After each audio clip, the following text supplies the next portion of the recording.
When we hear the name Sable Island, a certain image tends to come to mind. A stretch of sand filled with ships' corpses, complete with harsh weather and a sense of utter isolation.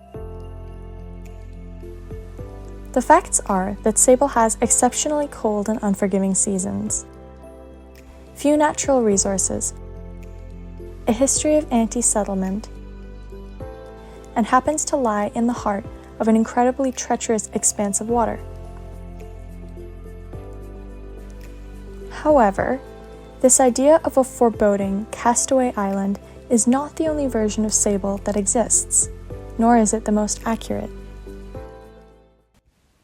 In the late 19th and early 20th centuries, it was a much livelier place for humans than it is today. Families with children were comfortable calling its shores home, and would leave the mainland for the job opportunities that it brought. The most well-known Sable Island work arose from the life-saving station, but there were many other positions that played roles just as crucial.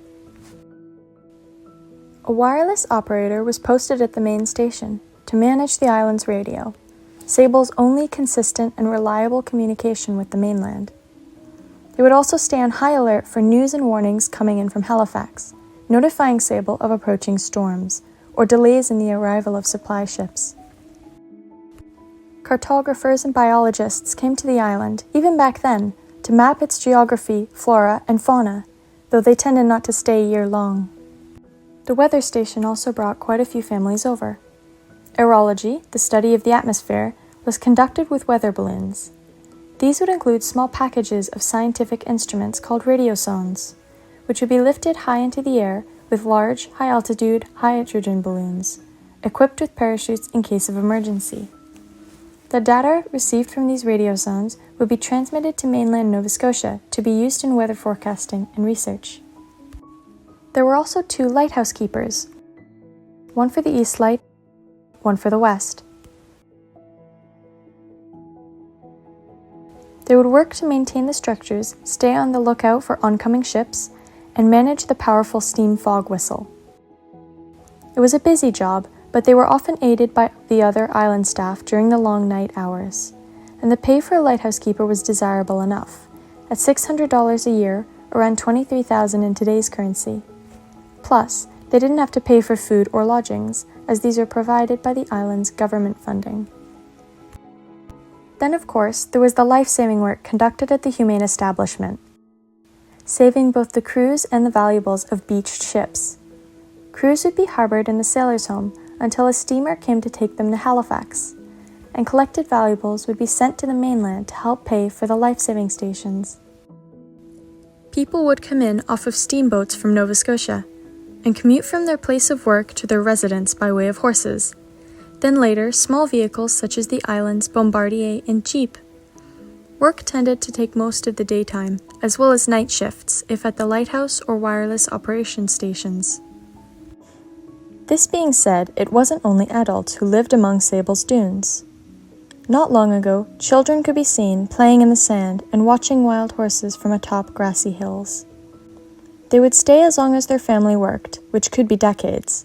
In fact, there are many accounts from the perspectives of children who had spent their entire childhood and then grown into adults on the island.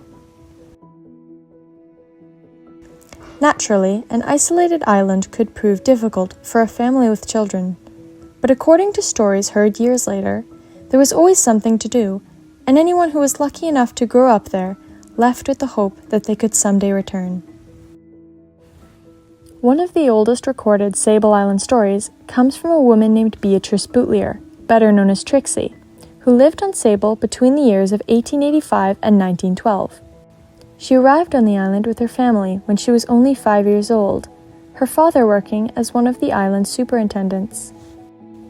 An important job, as 33 ships were said to have wrecked on Sable during the time of the Boutelier family residence. Fortunately, most of these ships' crews and valuables were saved by the members of Sable's life-saving station.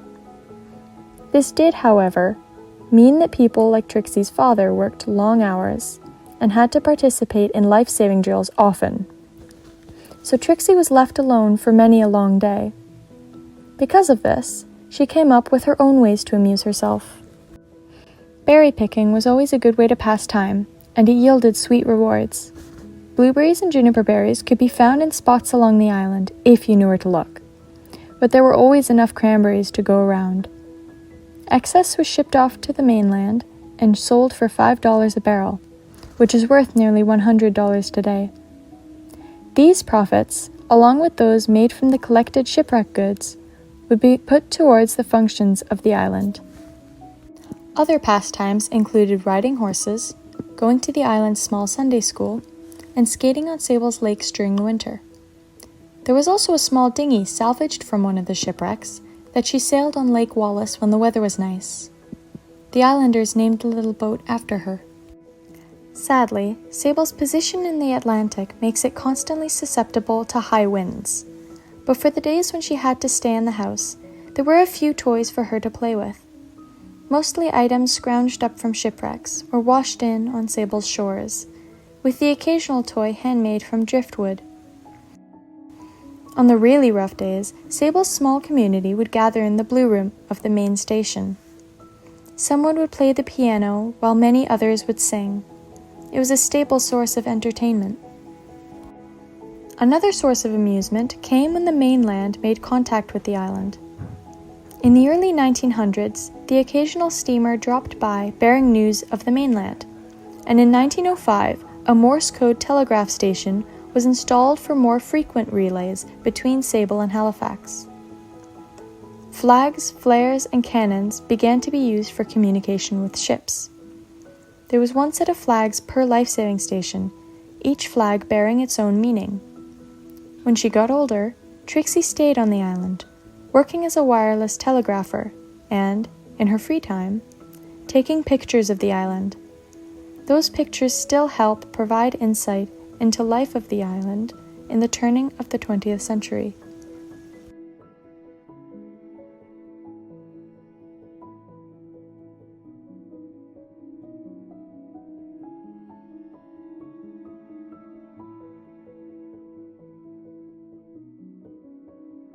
Almost half a century after Trixie leaves the island, the story of another child begins. 4-year-old Cindy Clancy moved to the island with her parents in the spring of 1961, but only stayed for 2.5 years before returning to Halifax in 1963. Her father, Sid Forward, worked as an electrician on the island, and so the family resided at the Westlight. Already, her life was a lot more comfortable than Trixie's. At the time of her stay, there were only 10 other permanent residents on the island, but dinner guests were frequent. Visitors such as scientists, oil company representatives, and National Geographic photographers were welcome among the small community of Sable Island. They stayed in the largest of the Quonset huts, with fresh meals brought to them by Cindy's mother, Doris. Most of the time, people would be brought to the island via steamships sent by the Coast Guard or the Department of Transport, though Cindy's family traveled on the boats Labrador and Cornwallis. She also got to experience a small private plane when her parents arranged a short vacation to the mainland. Their only other connection with the mainland was through the radio in the weather station, though once in a while the island would receive mail or catalog orders from a Halifax department store called Eaton's. Supply boats arrived once per year, as they had for more than half a century. But by now, the food had a much broader variety, bringing, among other things, barrels of pork, peas, rice, brown sugar, flour, tea biscuits, gravy, dried fruit, and coal, as well as oats and hay for the livestock, so energy and space would not need to be spent growing fields of grain for animals. The arrival of the supply boats was a big event. Everyone on the island would be down at the beach, either to watch or to help out, even if just to satisfy the craving for something new to break up the mundane days. Food and equipment would be moved from the shores to storage huts known as quonsets. Unfortunately, the Quonset huts had thin walls and would blow away in severe weather, leaving food and supplies scattered across the sand. Even when this did happen, though, the family had a henhouse for fresh eggs, and there were always still cranberries, blueberries, and the occasional strawberry plant hiding in the grasses. Cindy liked berry picking, so it never really felt like a chore. In fact, most of her chores were quite fun, like keeping the life-saving boats in good condition and taking long walks along the shores to beachcomb, collecting items that had enough value to be taken to the mainland and put in museums. Her other pastimes included playing in sand dunes, riding in horse-drawn buggies, exploring sunken shipwrecks and the remnants of old buildings, and watching the animals like so many children before her. One difference between her story and the ones before her is the existence of true friends. Cindy would often be found playing with two other children, Kathy and Johnny. Her parents also tried to make her years on the island as normal as possible, so that her transition back to the mainland would be easier.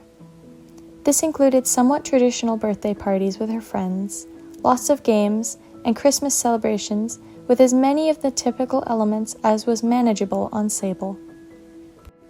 Nonetheless, some elements of the island were unavoidably unique. The old main station and life-saving stations were ruins by that time, simply waiting for her to investigate. Horses at this point were accustomed to human presence, and it was quite common to see groups of them grazing near homes and buildings. Occasionally, Cindy would have the privilege of riding one of the domesticated sable ponies, a precious island memory for certain.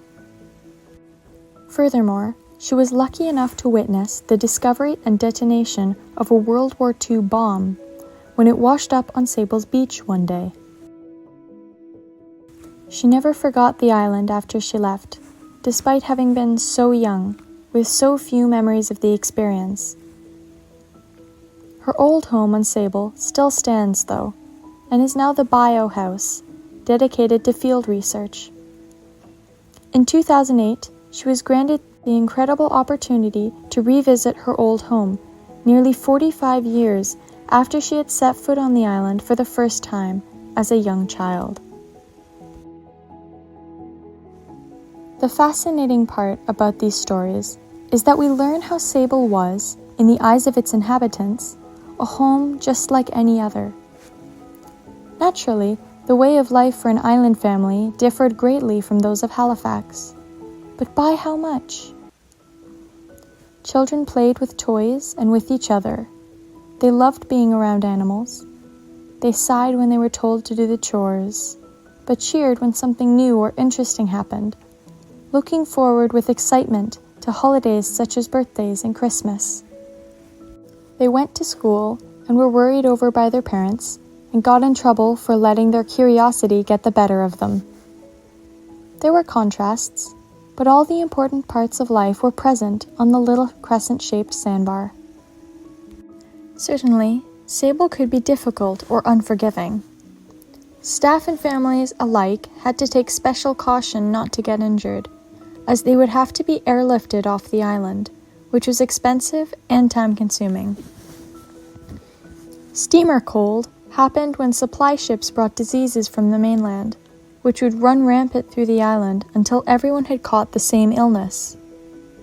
Sable also reacts badly to invasive species, exemplified by one year when grasshoppers came in off of visiting ships, and for 3 years later ate nearly all of the island's available produce. Speaking of, food was never entirely abundant, and when there was enough, people still had to be resourceful and creative with meals, as fresh vegetables and meats ran out first, leaving families with only canned food until the next supply ship. This being said, few other places in the world had wild horses, armies of gray seals, desert-like dunes covered with vegetation, or freshwater lakes on an island entirely made up of sand. The name Graveyard of the Atlantic conjures up some dreary images, but it was Sable's unfortunate beginning that sparked the creation of so many other life-saving stations across Canada. And it was the life-saving stations in turn that sparked the birth of a community unique to Sable.